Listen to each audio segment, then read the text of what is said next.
សៀមនឹងមកកតក្រៀមលុះត្រាតែបង្កើតឧទាមបានទុកឲ្យខ្មែរបាយគ្នាអង្គុយមើលសៀមចេញមុខធ្វើជាប្រទេសមនុស្សធម៌ផ្ដាល់ឲ្យជនភៀសខ្លួននៅហើយក៏ផ្ដាល់ទីតាំងឧទាមឲ្យឧទាមខ្មែរឲ្យនៅដែរនេះនិយាយមុនបណ្ដោយនិយាយមុនបណ្ដោយ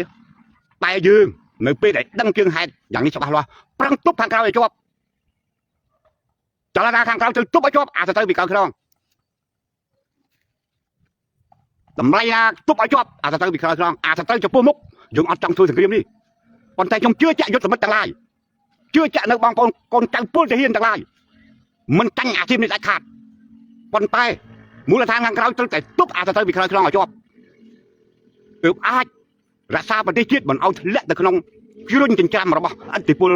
សេរីនិងកុម្មុយនីសដែលប៉ងយកប្រទេសខ្មែរទៅធ្វើជាទីតាំងចំនួនសារជាថ្មីបងប្អូនកូនចៅនិយាយខ្លាំងបន្តិចតែនិយាយអត់ប្រឌិតនិយាយតាមហេតុដែលខ្លួនចង់កាត់មកឲ្យបងប្អូនកូនចៅដឹងបងប្អូនកូនចៅនៅក្រៅប្រទេសជាទីគោរពស្រឡាញ់ខ្ញុំដឹងថាបងប្អូនកូនចៅឈឺចាប់ខ្លាំងណាស់ចំពោះអធិពលដែលទទួលស្គាល់អំពីបកពួកនយោបាយប្រជាពិធដែលបានមកចូលរួមបោះឆ្នោតដណ្ដើមយកកៅអីគ្រប់គ្រងនៅឆ្នាំ1993តែសូមបងប្អូនកូនចៅតាមពិនិត្យដែរតើសមត្ថភាពដែលអ្នកមកដណ្ដើមកៅអីហើយទទួលបានសម្លេងគ្រប់គ្រងពីរាជជាបន្តបន្ទាប់តើគាត់បានធ្វើអ្វីខ្លះគាត់បានយករូបមន្តប្រជាធិបតេយ្យមកអនុវត្តនៅកម្ពុជារឿងតែអត់ឬក៏សកម្មភាពគាត់រុញគាត់ទៅឆេះឲ្យផ្ទុះឲ្យវឹកបោធ្វើឲ្យបរទេសដែលចង់បណ្ដាក់ទុនរស់ស៊ីនៅខ្មែរក៏ពិបាកសូមបងប្អូនកូនចៅក្រៅប្រទេសមេត្តាអាណិតដល់ជាតិដល់ពលរដ្ឋរបស់យើងផងហើយពិនិត្យសិក្សាពីរឿងបកនយោបាយដែលបងប្អូនកូនចៅគ្រប់គ្រងតែគាត់បានធ្វើអ្វីខ្លះពី1993មកហើយខ្ញុំសួរថាបងប្អូនកូនចៅនៅសហរដ្ឋអាមេរិកកាណាដាស្វីសនូវែលសាឡង់នៅពេលដែលបងប្អូនមកទទួលតំណែងខ្ញុំដឹងថាបងប្អូនទាំងអស់មកទទួលតំណែងងារជាឯកឧត្តមទៅសោកប៉ាន់មេបកដូច្នេះធ្វើការបម្រើជាតិគឺដើម្បីតែយកចំណេញអំពីលុយដែលខ្លួនឯងបង់ទៅនោះបងប្អូនបានគិតដល់អានឹងទេវិធីនឹងជួយជាតិអត់បានទេបរទេសមានលុយច្រើនណាស់បរទេសមានលុយច្រើនណាស់បរទេសអាចសោកអាចប៉ាន់ធ្វើឲ្យខ្មែរវង្វេងមួយពិភពលោកបំផ្លាញជាតិខ្លួនឯងដោយអត់ដឹងខ្លួន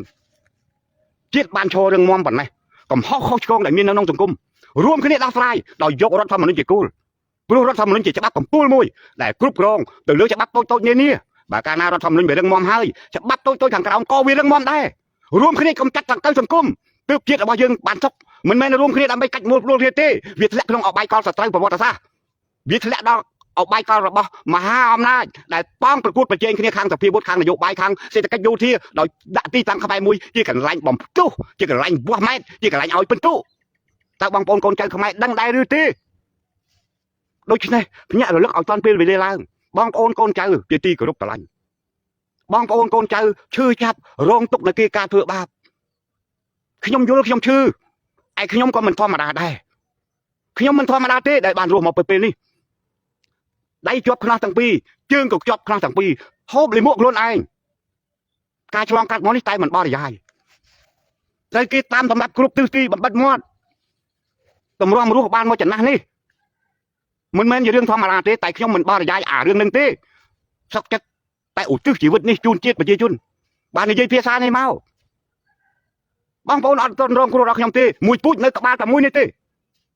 ពីអាយុ14ឆ្នាំមកអត់ដាច់ស្គាល់មុខឪពុកម្ដាយយ៉ាងម៉េចទេទីបំផុតខ្លួនឯងខ្លាចជាជនក្បត់ជាតិទៅជា CIA ទៅជា KGB ទៅជាអាយ៉ងយួនទៅជាអាយ៉ងចិនតែគេបរោចណារឿងដល់ខ្មុកស្មាញរឿងអយុត្តិធម៌រាប់លានរឿង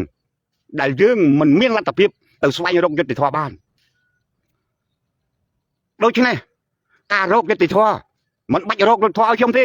មិនបាច់រកយុត្តិធម៌ឲ្យយុទ្ធមិត្តរាប់ម៉ឺនអ្នកដែលបានស្លាប់នោះទេតែរកយុត្តិធម៌ឲ្យកូនចៅសម័យនេះទៅចោះឲ្យទទួលបានសេរីភាពឲ្យទទួលបានសេចក្តីសុខដុមរមនា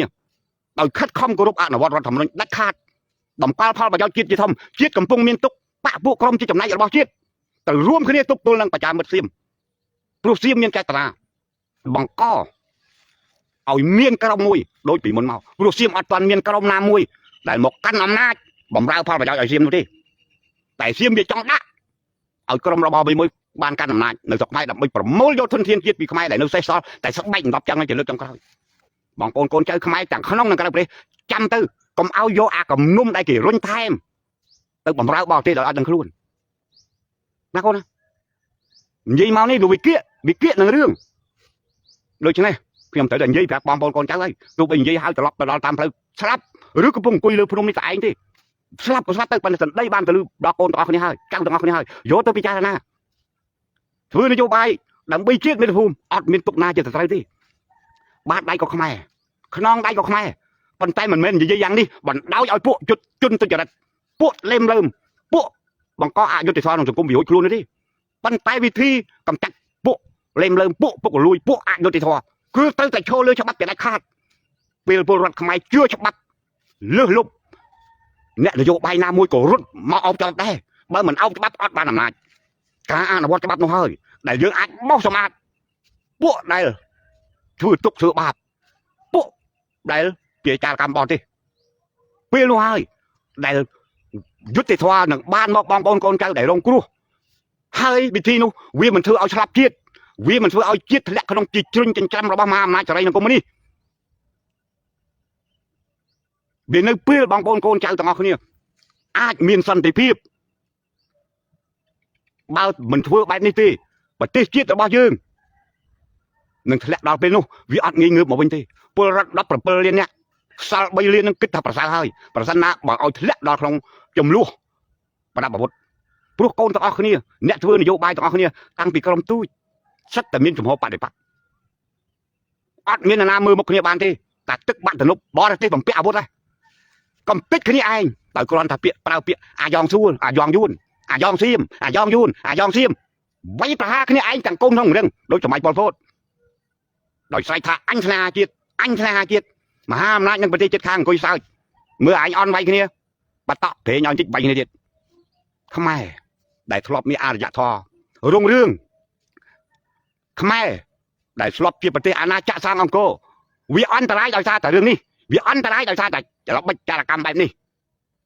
ដូច្នេះយើងអត់អាចទៅវល់អ្នកនយោបាយណាមួយទេគឺមានទាំងវល់កូនចៅទាំងអស់គ្នាដែលជាពលរដ្ឋដើរតាមនយោបាយនេះឲ្យឆ្លាតវៀងវៃឡើងឲ្យឆ្លាតវៀងវៃឡើងមិនគ្រាន់តែដើម្បីសម្រន់កំហឹងរបស់អាបាក់មួយណាគ្រាន់តែចេះជេរក៏ចាត់ទុកជាវីរៈជនដែរតែវាជួយជាតិបានទេនៅក្នុងប្រទេសជាតិដូចខ្ញុំនិយាយមិញការកម្មបរទេសឲ្យណែនស្រូកពេញប្រទេសម្នាក់បន្តនៅក្រៅប្រទេសចូលមកយួនពេញប្រទេសតែភាសានេះចំណេញមកខ្មែរឬក៏ចំណេញទៅបរទេសចុះពីកប៉ាល់ហោះមកដល់បរិញ្ញាកប៉ាល់ហោះថ្មីដឹងតែកប៉ាល់ហោះបរិញ្ញាកប៉ាល់ហោះថ្មីអស់ចាដែរតែនៅតែជេរសិតតែយួនតើបងប្អូននៅបារាំងនៅអាមេរិកនៅអាល្លឺម៉ង់នៅកាណាដានៅស្វីសដែលនិយាយភាសានេះទេខ្មែរក្នុងផ្លៃសិតតែយួនពាក្យនេះហើយដែលរុញឲ្យកូនយើងសម្លាប់គ្នាតើមានដឹងថាដូនតាដែលបញ្ចេញភាសាអាយួនវាកើតជំងឺយួនដែរទេណាបងប្អូនកូនចៅទាំងអស់គ្នាពិចារណាទៅមើលកំហឹងនឹងប៉ុលពតដែលវារំលំរបបសាធារណរដ្ឋរត់ខ្ចាត់ខ្ចាយមិនមែនងាប់តែអ្នក17មេសាទេពលរដ្ឋខ្មែរទាំងមូលវាងាប់តាំងពីឆ្នាំ1972នៅពេលដែលប្រទេសជាតិត្រូវបរទេសមកឈួលភ្លើងដុតឲ្យខ្មែរពុលសម្រាប់គ្នាមិនមិនគិតដល់អានឹងមិនបញ្ចូលអានឹងមកបញ្យល់កូនយើងក៏បើវាធ្លាក់ដងដានវត្តសាស្ត្រជាតិហេតុអីបើប្រាប់កូនយើងឲ្យចង់កំហឹងឲ្យឈឺឲ្យចាប់ប្រទេសជាតិមកប៉ុណ្ណេះហើយយួនពិសេសលោកដែលបង្កើតរដ្ឋាភិបាល$23បើលោកឯងស្រឡាញ់$23ខ្លាំងណាស់ចុះ1993ដែលលោកមានកៅអីមានតំណែងលោកមិនបង្រៀនច្បាប់$23ពីនោះមកលោកដណ្ដើមគ្នាយកបុណ្យស័ក្តិលោកទិញតំណែងចាប់បោះខេត្តនីមួយមិនដែលខ្វល់ទេពីជីវភាពពលរដ្ឋក្នុងស្រុកមិនដែលខ្វល់ទេក្បាលអាអ្នកតស៊ូហើយគ្មានលុយសោកអញអត់ណែលោកធ្វើជ្រុលពេកបំផ្លាញជាតិមាតុភូមិដោយគ្មានមេត្តាណាលោកបានចូលមកស្រុកខ្មែរដោយសារអំណាចនៃច្បាប់$2391ដោយសារអំណាចនៃរដ្ឋធម្មនុញ្ញមិនដែលខ្វល់សោះពីរឿងច្បាប់ស្រែកប្រាប់ពលរដ្ឋថាអញប្រជាធិបតេយ្យតែទីបំផុតមកស្រវាលរកតែអំណាចរកកន្លែងខ្លាញ់ដើម្បីខ្វាយកសាច់ឈាមពលរដ្ឋដែលសល់បន្តិចបន្តួចទេយកទៅបំប៉នតណ្ហាខ្លួនឯងមានដែលណាទេនឹកឃើញពលរដ្ឋទេពាក្យស្រឡាញ់ពលរដ្ឋខ្លាំងណាស់រុញឲ្យពលរដ្ឋទៅងាប់ពលរដ្ឋនៅតែស្បែកឯងដល់10ចឹងគៀមយកឲ្យទាំងអស់អាខ្លះអស់ផ្ទះអាខ្លះអស់ដីអាខ្លះងាប់ទៅនោះធ្វើនយោបាយបែបនេះនយោបាយជួយជាតិបែបនេះ